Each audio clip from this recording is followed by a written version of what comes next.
Dhanik Bharat educational institutions inter IIT JEE NEET admission open. కూటమి ప్రభుత్వంపై ప్రజల్లో ఉన్న వ్యతిరేకతను క్యాష్ చేసుకునేందుకు జగన్ ప్రయత్నిస్తున్నారు. ఇక వైసీపీ అధినేత జగన్ స్పీడ్ పెంచారు. కూటమి ప్రభుత్వాన్ని ఇరుకున పెట్టడానికి జగన్ ప్రయత్నాలు చేస్తున్నారు. ప్రతి అంశాన్ని రాజకీయంగా అనుకూలంగా మలుచుకోవడానికి జగన్ వేగంగా అడుగులు వేస్తున్నారు. ప్రతి అంశాన్ని జనంలోకి తీసుకుని వెళ్లే ప్రయత్నం చేస్తున్నారు వైసీపీ నేతలు.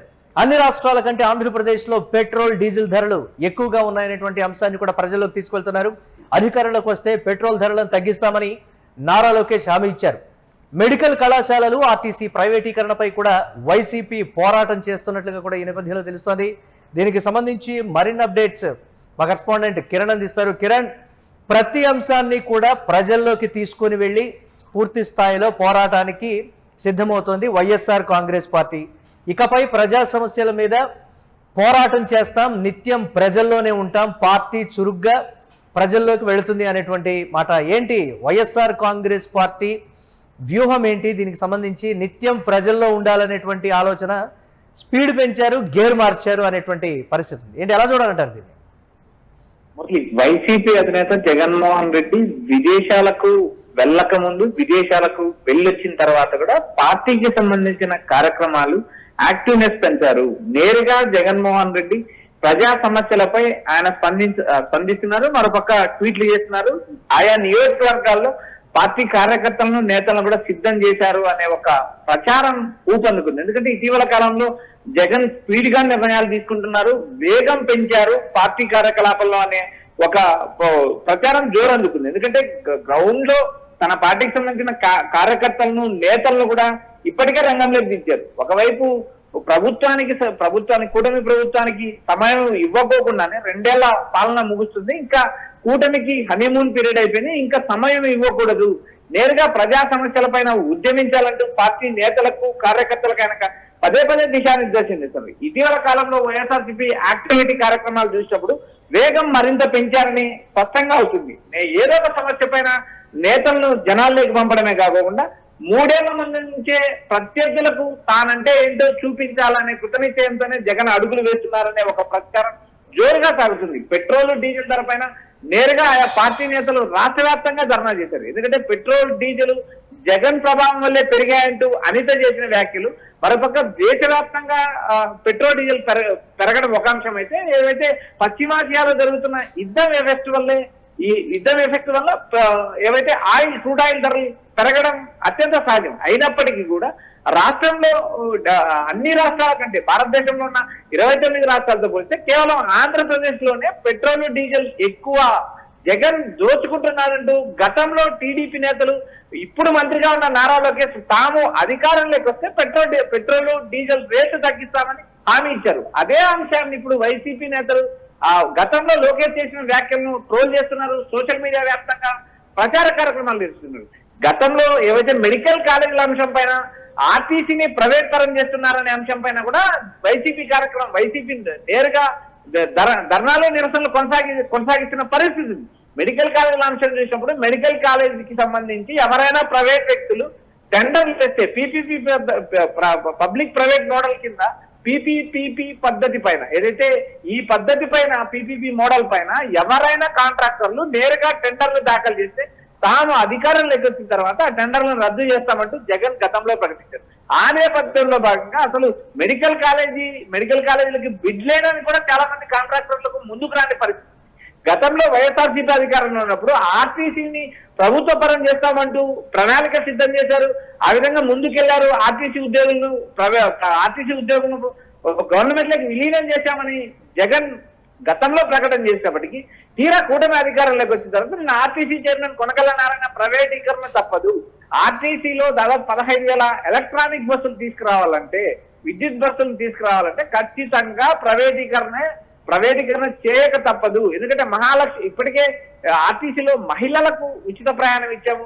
ఈ ఉచిత ప్రయాణం ఎఫెక్ట్ వల్ల ఆర్టీసీని ప్రైవేటీకరణ చేయక తప్పదు అంటూ ఆయన చేసిన వ్యాఖ్యలు కూడా రాజకీయ వర్గాల్లో కలకలం. ఈ 3 వ్యవహారాలే కాదు, మొత్తం 2 ఏళ్ల కూటమి పాలన ముగిసింది, హనీమూన్ పీరియడ్ ముగిసింది. ఇంకా రాబోయే 3 ఏళ్లు కూడా తాము ఖచ్చితంగా ప్రజా సమస్యలపైన పోరాటం చేస్తామంటూ జగన్ ప్రకటించారు. అదేవిధంగా పార్టీ నేతలను, కార్యకర్తలను సిద్ధం చేశారు. రాబోయే మూడేళ్ల ప్రణాళిక కూడా వైఎస్ఆర్సీపీ నేతలు ఇప్పటికే సిద్ధం చేశారు. ఎందుకంటే ఆయా జిల్లాల్లో నేరుగా కమిటీలు, పార్టీ కమిటీలు, పార్టీ నిర్మాణము, డిజిటల్ కమిటీలు, బూత్ కమిటీలు, అదేవిధంగా డిజిటలైజేషన్, బూత్ కమిటీలను డిజిటలైజేషన్ చేయడంలో కూడా వైఎస్ఆర్సీపీ ముందుకొస్తుంది. ఆయా నియోజకవర్గాల్లో పార్టీకి గతంలో ఎప్పుడూ లేనటువంటి నేరుగా ఏవైతే ఐడెంటిటీ కార్డులు ఇచ్చిన పరిస్థితి ఉంది, సభ్యత్వ కార్డులు ఇచ్చే పరిస్థితి వైఎస్ఆర్సీపీ ఇప్పుడు మొదలుపెట్టింది. వైసీపీ పైన ఉన్న విమర్శలు ఆయా పార్టీకి సంబంధించిన కార్యకర్తలు కూడా ఏవైతే సభ్యత్వ కార్డులు ఇచ్చే పరిస్థితి లేదా, ఏవైతే క్రియాశీలక కార్యకర్తలకు గుర్తింపు లేదా అనే అంశాలపైన కూడా సుదీర్ఘ కాలం తర్వాత వైఎస్ఆర్సీపీ అడుగులేసింది. డిజిటలైజేషన్ కార్యక్రమం ద్వారా ఆ నియోజకవర్గంలో యాక్టివ్ లో ఉన్న కార్యకర్తలకు ఐడెంటిటీ కార్డులు జారీ చేస్తున్నారు. ఈ వైసీపీ పార్టీకి సంబంధించిన ఏవైతే క్షేత్రస్థాయిలో పార్టీ కార్యకర్తల్లో ఉత్తేజం నింపడానికి ఐడెంటిటీ కార్డు ఉంటేనే ఆ పార్టీ కార్యకర్తలు గుర్తిస్తామంటే నేతలు చెప్పడం కూడా వైసీపీలో ఒక కీలక పరిణామం చెప్పొచ్చు. రాష్ట్ర వ్యాప్తంగా కూటమి పైన ఉన్న వ్యతిరేకతను క్యాచ్ చేసుకోవడానికి జగన్ విశ్వ ప్రయత్నాలు చేస్తున్నారు అనడంలో ఎలాంటి అనుమానం లేదంటూ అధికార పార్టీ నేతలు కూడా వ్యాఖ్యానించే పరిస్థితి ఉంది. ఇటీవల చూసిన కాలంలో వరుసగా పార్టీకి సంబంధించిన నేతలు ఏదో ఒక జిల్లాలో ఏదో ఒక ఆందోళన కార్యక్రమం వరుసగా నిర్వహించే పరిస్థితి ఏర్పడింది. ఎస్ అంటే కార్యకర్తల్లో కూడా ఒక ఉత్సాహం నెలకొన్నటువంటి పరిస్థితి ఉంది కదా, ఉన్నట్టుండి సడన్ గా కూడా గేరు మార్చి ప్రజల్లోకి వెళ్ళి నిత్యం కూడా కూటమి ప్రభుత్వ వైఫల్యాల మీద కావచ్చు, మాట ఇచ్చి తప్పినటువంటి అంశాల విషయంలో కూడా పోరాడాలి, ప్రజల్లోకి బలంగా కొన్ని అంశాలని తీసుకుని వెళ్ళాలి అనే ఒక ఆలోచన కావచ్చు, స్పీడ్ పెంచినటువంటి విధానానికి సంబంధించి ఏం చెప్తున్నారు పార్టీ నేతలు కానీ కార్యకర్తలు కానీ? దాన్ని ఎలా చూడాలంటారు మనం? మురళి, వైసీపీ గత కొంతకాలంగా పార్టీని యాక్టివ్ మోడ్ లోకి తీసుకొచ్చింది. జగన్ తాను ఎక్కడ కూడా నేరుగా నిరసనలో ధర్నాల్లో పాల్గొనకపోయినప్పటికీ కూడా పార్టీ కార్యకర్తలను నేతలను సిద్ధం చేశారు. ఎందుకంటే జగన్ తాను అధికారంలో ఉన్నప్పుడు పార్టీ కార్యకర్తలను పట్టించుకోలేదు, తాను అధికారంలో ఉన్నప్పుడు తప్పు చేశాను, ఆ తప్పు మరోసారి జరగదు అంటూ వైఎస్ఆర్సీపీ నేతల్లో కార్యకర్తలు మనోధైర్యం నింపడానికి ప్రయత్నం చేశారు.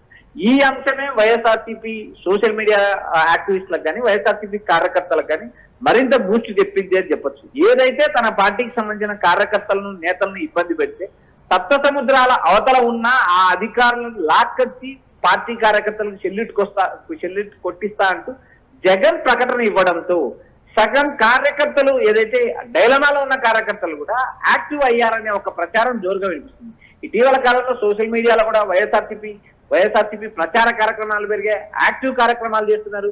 గతంలో ఏవైతే కేసులు పెట్టిన నేతలు కూడా తిరిగి ఈ పార్టీలు మారకుండా యాక్టివ్ అయిన నేపథ్యం ఉంది. గతంలో వైఎస్ఆర్సీపీ నుంచి కూటమిలోకి వెళ్ళిన నేతలు కూడా తాము తిరిగి వైసీపీలో చేరతామంటే ఇప్పటికే జగన్ కు పలువురు నేతలు సందేశం పంపారు. అయితే జగన్ కూడా పార్టీకి సంబంధించిన నేతలకు కార్యకర్తలకు కూడా ఆ నేతల పైన విమర్శలు చేయొద్దు, తాత్కాలికంగా వారికి ఉన్న ఇబ్బందుల కొద్దీ కూటమి గూడి కిందికి వెళ్లారు, వారు తిరిగి మన పార్టీలోకి వచ్చే అవకాశం ఉందంటూ జగన్ చేసిన వ్యాఖ్యలు కూడా రాజకీయ వర్గాల్లో ఒక చర్చించింది. మొత్తం వ్యవహారాన్ని మనం గమనించినప్పుడు పెట్రోల్ డీజిల్ పెంపు ధరలపైనే కాకుండా మెడికల్ కాలేజీల అంశం కావచ్చు, ఆర్టీసీ ప్రైవేటీకరణ అంశం కావచ్చు, వీటిని అన్నిటిపైన కూడా జగన్ సమరశంఖం పూరించారు. 3 ఏళ్లు అధికారంలో ఉంటుంది కూటమి అని తెలిసినప్పటికీ తన పార్టీకి సంబంధించిన కార్యకర్తలను నేతలను కూడా ఆయన సిద్ధం చేస్తున్నారు. చంద్రబాబు సర్కారు పైన రోజు పోరాటం చేస్తామంటూ ఇప్పటికే వైసీపీ నేతలు కార్యకర్తలు కూడా అంటే త్వరలోనే ఆయన కూడా ప్రజల మధ్యకు ఒక యాత్ర రూపంలో రాబోతున్నారని గతంలో కూడా చెప్పినటువంటి పరిస్థితి ఉంది కదా, దానికి సంబంధించి కూడా గుర్తు చేస్తూ ఉన్నారు. సడన్ గా కూడా జగన్మోహన్ రెడ్డి ప్రజల్లోకి వచ్చేటువంటి అవకాశం ఉంది, ఎప్పుడైనా రావచ్చు అనేటువంటి మాట, దానికి సంబంధించి ఏంటి కిరణ్? మురళి, వైసీపీ అధినేత జగన్మోహన్ రెడ్డి బస్సు యాత్ర చేస్తారని కొంత ప్రచారం జరిగింది. తర్వాత ఆయన జిల్లాల యాత్ర చేస్తారంటూ ప్రచారం నడుస్తుంది. అయితే ఇక్కడ ప్రధానంగా పార్టీకి సంబంధించిన కార్యక్రమాలు, పార్టీకి సంబంధించిన ఏవైతే డిజిటలైజేషన్ కానీ, పార్టీ బూత్ కమిటీలు కానీ, పార్టీ నిర్మాణం కానీ, పార్టీలో పెండింగ్ ఉన్న పదవులన్నింటినీ కంప్లీట్ చేసిన తర్వాత ఏదైతే 170 నియోజకవర్గాల్లో ఎలాంటి కమిటీలు కూడా పెండింగ్ లేకోకుండా చూడాలంటే ఆయన ఇప్పటికే ఆయా జిల్లా నేతలకు, జిల్లా అధ్యక్షులకు కూడా దిశానిర్దేశం. మరోపక్క రాష్ట్ర వ్యాప్తంగా కూటమిపై పెరుగుతున్న అసంతృప్తిని క్యాచ్ చేసుకోవడానికి కూడా జగన్ వరుసగా ప్రణాళికలు సిద్ధం చేస్తున్నారనే ఒక ప్రచారం జోరుగా ఊపందుతుంది. ఈ మొత్తం వ్యవహారం చూసినప్పుడు రాబోయే రోజుల్లో వైసీపీ ఏదైతే జగన్ జిల్లాల యాత్ర కావచ్చు, పార్టీ ప్లీనరీ కావచ్చు, జగన్ సుదీర్ఘ పాదయాత్ర వచ్చు. వీటికి సంబంధించి ఒక షెడ్యూల్ కూడా త్వరలో రిలీజ్ అవుతుందని ప్రచారం నడుస్తుంది. జగన్ తాను జనంలోకి వస్తాను, కొంత సమయం ఉందంటే ఇప్పటికే ఆ పార్టీకి సంబంధించిన కార్యకర్తలకు నేతలకు భరోసా ఇచ్చారు. దాదాపు 2026 వచ్చింది. మరో 6 నెలల కాలంలోనే ఆయన ప్రజల్లోకి వచ్చే అవకాశం ఉంది. ఏ క్షణమైనా ఆయన జిల్లాల యాత్ర చేపట్టే అవకాశం ఉంది. ఆయా జిల్లాల్లో పార్టీ నేతలతో, పార్టీ కార్యకర్తలతో, మరో పక్క సోషల్ మీడియా నేతలతో, సోషల్ మీడియాకు సంబంధించిన యాక్టివిస్టులతో కూడా ఆయన భేటీ అవుతారనే ఒక ప్రచారం అయితే జరుగుతుంది. Right, thanks for updates Kiran. ఇక కూటమి ప్రభుత్వంపై ప్రజల్లో ఉన్న వ్యతిరేకతను క్యాష్ చేసుకునేందుకు జగన్ ప్రయత్నాలు మొదలుపెట్టారు. ఇక వైసీపీ అధినేత జగన్ స్పీడ్ పెంచారని చెప్పాలి. కూటమి ప్రభుత్వాన్ని ఇరుకున పెట్టడానికి ప్రయత్నాలు చేస్తున్నారు జగన్. ప్రతి అంశాన్ని రాజకీయంగా అనుకూలంగా మలుచుకోవడానికి జగన్ వేగంగా అడుగులు వేస్తున్నారు. ప్రతి అంశాన్ని జనంలోకి తీసుకుని వెళ్లే ప్రయత్నం చేస్తున్నారు. ఇక అన్ని రాష్ట్రాల కంటే ఆంధ్రప్రదేశ్లో పెట్రోల్, డీజిల్ ధరలు ఎక్కువగా ఉన్నాయని కూడా వైసీపీ చెప్తోంది. అధికారంలోకి వస్తే పెట్రోల్ ధరలను తగ్గిస్తామని నారా లోకేష్ ఇచ్చినటువంటి హామీని కూడా ఈ సందర్భంగా గుర్తు చేస్తున్నారు. మెడికల్ కళాశాలలు, ఆర్టీసీ ప్రైవేటీకరణపై కూడా పోరాటం చేస్తోంది వైసీపీ.